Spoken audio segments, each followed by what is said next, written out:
అవసరం బోసుకుమరి ఈనాడు ఈ రోజు మెయిన్ గా రాసినటువంటి అంటే సాక్షి, ఆంధ్రజ్యోతి, ఈనాడుకి సంబంధించి 3 పేపర్లలో మెయిన్ గా రాసినటువంటి వార్తని 3 వీడియోలుగా రోజు చేయడానికి అయితే చేయాలని అనుకుంటున్నాను. దాంట్లో భాగంగా ఇప్పుడు సాక్షి పెట్టాను.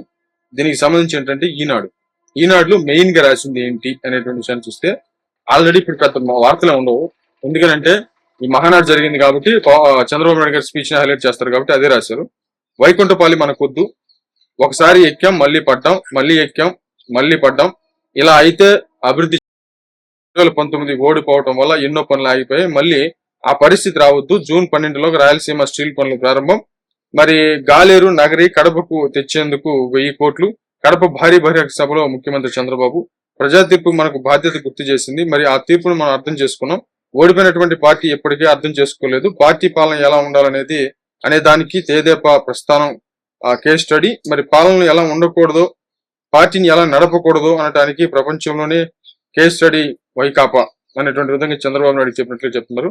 ఇకేం లేదు, టోటల్గా ఏంటంటే అభివృద్ధి వైకుంఠపల్లి కాకూడదని, మంచి పాలన కొనసాగాలని, ఒకసారి ఎక్కాం మళ్ళీ కింద పడ్డాం, మళ్ళీ ఎక్కడం మళ్ళీ కింద పడటం, మరి ఆట ఆంధ్రప్రదేశ్కి వద్దని చెప్పేసి తేదాపా జాతీయ అధ్యక్షుడు ముఖ్యమంత్రి చంద్రబాబు నాయుడు గారు చెప్పారు, ప్రజలకు సూచించారు.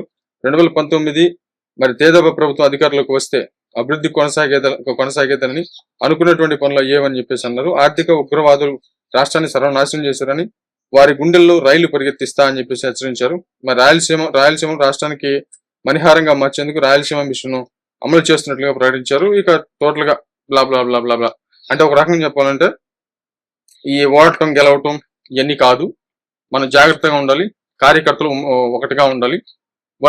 అంటే వైసీపీ దారుణమైన గెలవటం వల్ల చాలా పనులు ఆగిపోయి పెండింగ్ పడిపోయి మళ్ళీ మొదటి నుంచి స్టార్ట్ చేయాల్సి వచ్చింది. ప్లస్ అవన్నీ కంప్లీట్ అవ్వాలంటే ఈ ఎక్కటాలు పోటాలు ఇవన్నీ కాదు, సుదీర్ఘంగా కొంతకాలం ఒక 10-15 సంవత్సరాలు ఒక పార్టీ ఉంటే రాష్ట్రానికి అభివృద్ధి కనబడుతుంది.